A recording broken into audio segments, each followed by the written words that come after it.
కనబడినటువంటి speed ఇప్పుడు ఎందుకు తేడా వచ్చింది? మొదట్లో అయితే గనక ఆయన మాట్లాడిన దాన్ని బట్టి చూస్తే మీరు గనక ఎవరన్నా నేను చెప్పినట్టు వినకపోయినా, తెలుగుదేశం పార్టీకి అనుకూలంగా మాట్లాడకపోయినా మిమ్మల్ని వైసీపీ అని కోవట్లు అంటాను, ముద్రలేస్తాను, అట్లాగే ఎట్టి పరిస్థితుల్లో పొత్తు ఉండి తీరాల్సిందే, త్యాగాలు చేయాల్సిందే మనం ఇవన్నీ మాట్లాడినప్పుడు సహజంగా ఎంత ఇచ్చినా తీసుకునేటట్టు ఉన్నాడని మనకు కనిపించింది.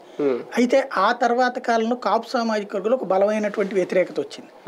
ఎట్లయితే ఎట్లాగా ఈయనేంటి అమ్మేస్తాడా అన్నది. అది దానికి తోడు వైసీపీ వాళ్ళకి ప్యాకేజీ అమ్ముడుపోయాడు అన్నటువంటిది జనంలోకి పోతుంది.